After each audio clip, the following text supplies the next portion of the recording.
Merci de ce propos liminaire, Monsieur Ferrand. Nous allons pouvoir commencer la série de questions qui va vous être posée. Et je me permets de commencer par deux questions qui n'ont rien d'original puisque je les ai déjà posées au précédent candidat qui était là il y a quelques instants à votre place. La première a trait au fait que depuis l'avènement du contrôle de constitutionnalité des lois en France, et plus encore depuis l'extension du champ de ce contrôle, tant par l'élargissement des normes de contrôle, le bloc de constitutionnalité que vous avez évoqué à l'instant, que par la création des nouvelles procédures, je parle évidemment de la QPC, il existe un questionnement sur la légitimité du Conseil constitutionnel qui semble s'accentuer ces dernières années. Comment l'expliquez-vous? Est-ce lié au positionnement institutionnel actuel? Et selon vous, quel doit être le bon positionnement du Conseil constitutionnel? Ma deuxième question porte sur la notion d'identité constitutionnelle de la France à laquelle le Conseil constitutionnel a récemment donné corps. C'est une notion qui permet de faire échec à l'application des dispositions du droit de l'Union européenne qui irait à l'encontre de cette identité constitutionnelle. La mise en application assez récente de cette notion, qui demeurait en quelque sorte virtuelle depuis 2006, sera-t-elle, selon vous, plus souvent faite par le Conseil à mesure que le droit de l'Union prend de plus en plus de place sur les questions régaliennes? Quels sujets d'articulation entre le droit national et le droit européen vous paraissent-ils, à titre personnel, les plus à même de donner lieu à l'usage de cette notion? Je vais vous laisser le temps d'y répondre, de façon à ce que mes collègues puissent s'inscrire pour prendre la parole à leur tour. Merci, Madame la Présidente. Sur le bon positionnement, pour reprendre les termes de votre interrogation, du Conseil constitutionnel, je crois qu'il faut s'en tenir et s'en référer aux compétences qui lui sont dévolues par la Constitution. Et c'est donc essentiellement, et cela rejoint une autre partie de votre question, sur la conformité à la Constitution qu'il a à se prononcer.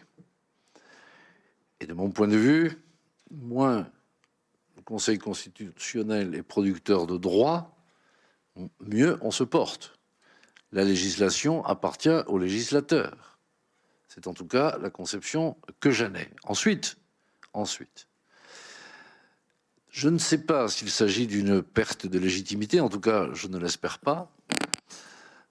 J'ai la conviction que le Conseil constitutionnel est en permanence dans cet exercice complexe de mise en balance de plusieurs principes, de plusieurs objectifs qui peuvent parfois paraître contradictoires et qu'il doit procéder à leur équilibre.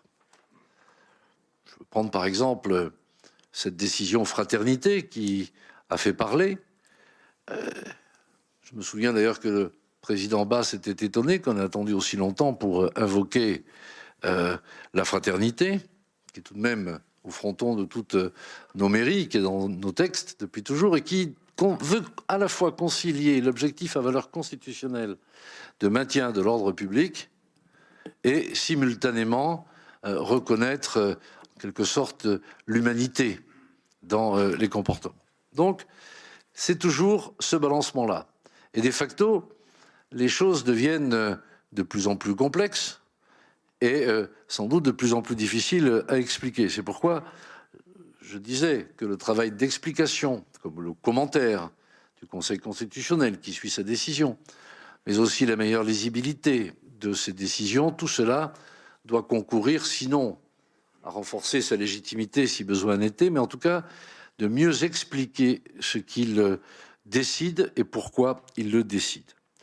Sur ce concept émergent de l'identité constitutionnelle de la France, je dis concept émergent car aussi vrai que le terme a été employé, il n'a pas été très souvent déployé. Récemment, il a été déployé par une décision dite Air France qui consistait à rappeler que, s'agissant de reconduite à la frontière d'étrangers, l'État ne pouvait pas déléguer la force publique, pour faire court. Et on sent bien que ce concept doit permettre, lorsqu'il n'y a pas d'équivalence dans les autres pays de l'Union, de faire en sorte de résister à certaines décisions ou normes qui, parce qu'elles ne seraient pas équivalentes, ne sauraient être imposées du fait de cette identité constitutionnelle de la France. Et c'est progressivement la construction, si je puis dire, d'une sorte de bouclier constitutionnel pour garantir en quelque sorte notre propre identité constitutionnelle. Sur l'articulation entre le droit national et européen, vous le savez toutes et tous, depuis la décision fondatrice IVG de 1975, ce sont les juges de l'ordre administratif ou de l'ordre judiciaire qui ont en charge le contrôle de conventionnalité, c'est-à-dire qui contrôlent la conformité de nos lois aux traités. Ce n'est pas le Conseil constitutionnel auquel échoit cette mission-là. Cette articulation qui existe entre deux ordres de juridiction et le Conseil constitutionnel pour la part qui est la sienne,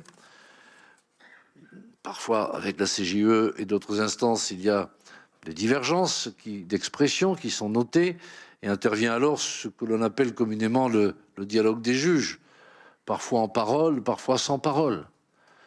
Sans parole, c'est par l'évolution progressivement convergente des décisions pour unifier les positions, et d'autres fois par des échanges, une sorte de diplomatie qui peut avoir lieu pour que chacun puisse comprendre comment sont applicables et comment sont vécues les décisions prises par les autres. C'est ainsi que la CEDH a reconnu des marges nationales d'appréciation, et c'est ainsi que progressivement se déploie ce concept d'identité constitutionnelle de la France.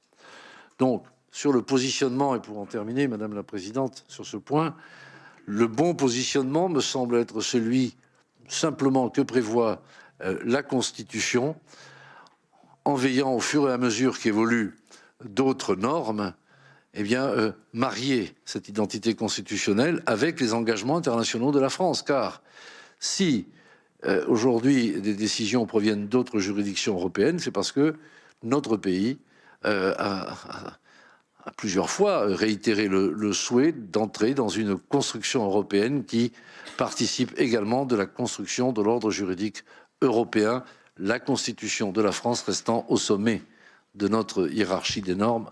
Cela n'a jamais été remis en cause.